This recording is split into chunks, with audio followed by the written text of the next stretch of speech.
And you just kept building. You just kept going with the rampant. Okay, so today we're going to look at the one of the ways to graph equations, linear equations. So the first equation that we're going to graph is y equals -3.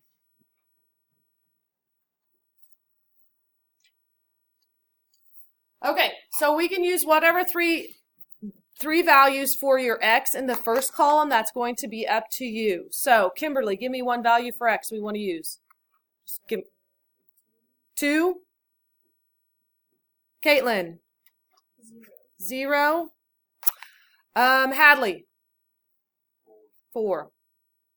Okay, so we would put our x values there. Our equation, I'm going to rewrite that, but I'm going to do any substituting that I can. Is there anywhere for me to substitute an x in this equation? No. So that means because there's no place to substitute x, it's saying y equals a -3. So y equals a -3. When x is 0, is there any place for me to plug in an x to simplify, to find y?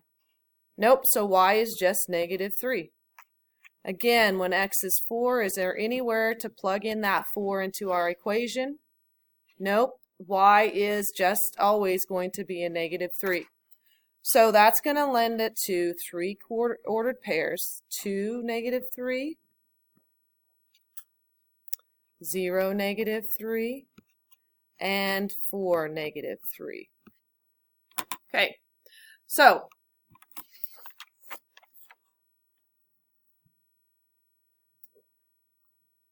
now you're going to go to the graph paper that you have, and you're going to put number 1 right there, your equation number 1. And let's go ahead, just to be sure, let's write the equation that was on number 1. And now we're going to graph our 3 points. So the first point was 2 -3. So over 2 -3, about right there. 0 -3, and 4 -3. And what do you notice about those points? It's a line, but it's what type of line? Horizontal. So we go ahead and connect these. We're connecting on all of these lines that we're going to draw because they're linear equations and we could have infinitely many points. And there is our graph for the equation y equals -3. Okay, so x equals 2. So what are our values for x going to have to be? Each time it has to be 2 because it just says x equals 2. So in each of these, x is always 2. So our equation, x equals 2, does it matter then what y is? Is there anything that tells us how to figure out what y is? No, so we get to pick whatever we want. So Jarrett, give me a y value. 3. Jasper, y value. 9. Ilian, y value. Just give me a number, whatever you want. 6. Okay, so then we get these 3 points. 2, 3. 2, 9, 2, 6. And we go and graph those 3 points on our second equation, or second graph paper. This is equation number 2, where it is x equals 2.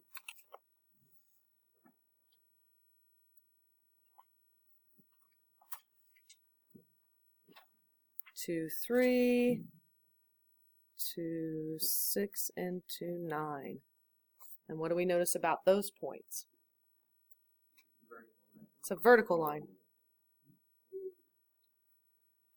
And make sure you put arrows on the ends of your lines because that tells us that the graph goes on forever on both directions. If you just stop it and don't show the arrows, then you're saying it's a restricted domain. There's only certain values that work and that are allowed, and that's not true in terms of what our graph is going to be. Yes. If you want a ruler, there's the protractors are in that yellow box on the top shelf over there. If you'd like to use the straight edge from those, I picked them all up from the cabinets thingies. Okay, so let's review this. Look at these two special equations. This first equation is missing what? X, right? So we got to pick whatever we wanted, but it told us what y has to equal all the time. This equation was missing what? Y. So we could pick whatever we wanted for y, but it told us what x has to equal each time. So those are two special equations that we will graph. So let's go on to equation number 3. It's not going to be the same. So we have x and y in this equation. It's different than 1 and 2. We've got both. So Tessa, give me a value that I'm going to plug in for x. 3. Whoops.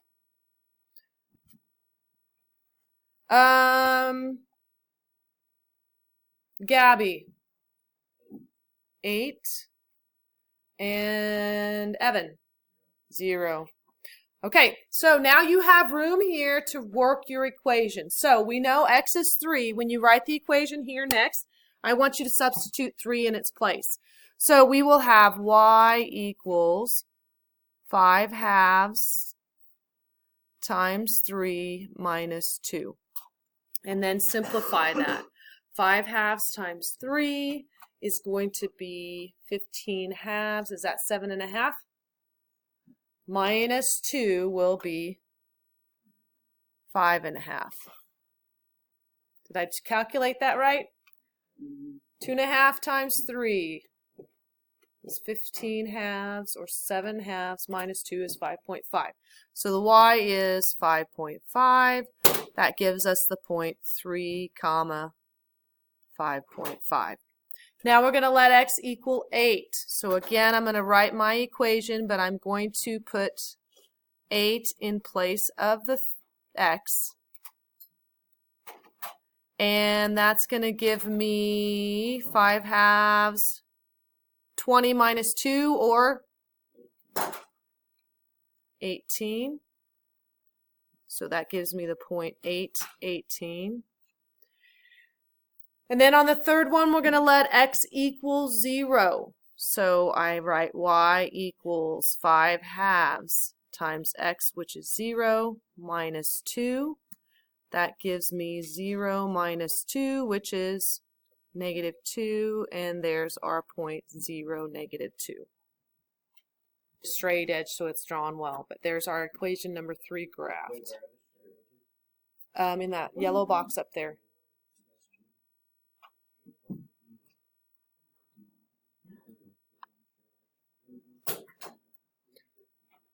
Okay, let's go to equation number 4. Equation number 4 reads -2x plus y equals 8. Now, on this equation, some of you have a tendency to try to solve for y. I don't want you manipulating the equations at all. Leave them alone. We'll talk about how to manipulate them in the next 2 methods. I want you to leave the equation as it is. You're going to plug in as it is. So, Tyrese, x value. Give me 1. 1. Gemma, x value. 4. Camilla, x value. 2. Okay, so you're going to plug those, substitute those in. Hopefully I left enough room in the area where it says equation where you can work that out. So go ahead and do that for these 3, and then we'll come up with our 3 points. So equation number 4 was -2x plus y equals 8. We have the point 110. We have the point 416. It's not going to fit, but 212 does.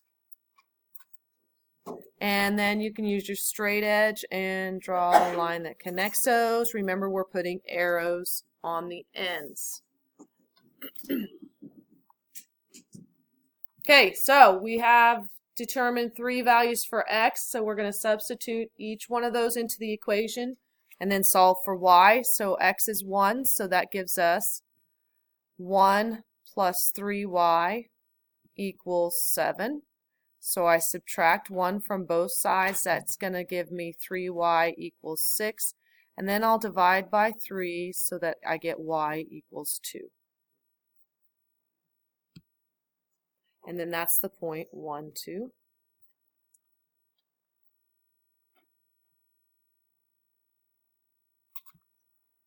Then I plug in 3, and that's going to be 3 plus 3y equals 7. I subtract 3, I get 3y equals 4, and I divide by 3, and that's going to be just the fraction 4/3, which is about 1.3, right? So I'm going to write that as 3, 1.3. It's okay to use an approximate for our graphing purposes. I would like to see the exact, so I don't want you to change it to a decimal when you put it here in this column. You can change it to a decimal when you put it as a point, okay? And then we plug in 0. 0 plus 3y equals 7. That 0 means nothing, so we're going to divide by 3, and that gives me y equals 7/3. So that's the point 0, 2.3, I believe, because it's 2 1/3, so 2.3. Okay, so go to your graph and graph those. Of course, 1.3, it's just an approximate. 2.3 is just an approximate. It's going to be in between 2 and 3. Closer to 2 than it is 3. Tawny, first thing we need to do. Nope, we're not messing with y. Get values for x. So give me 3 values. Me? Yep. 0. Oops. 0. 2. 2 and what? 4. 4. Okay. Next thing that we need to do, James, what do we need to do now with the 0? Plug the 0 in. So what's that going to look like? What's that going to look like, Evan, when I plug in 0? It's going to read what? What am I going to write down first?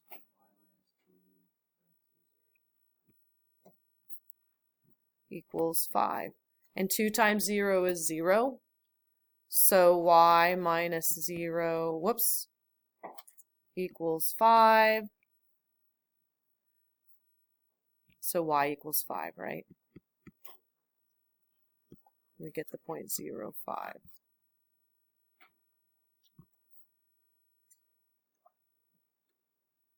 Okay, so there's our 3 points. Everybody okay with that? And we're going to then graph those 3.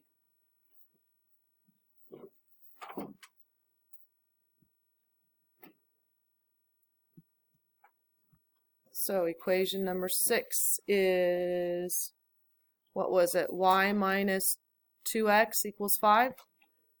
And we got the point 0.05, 2.9,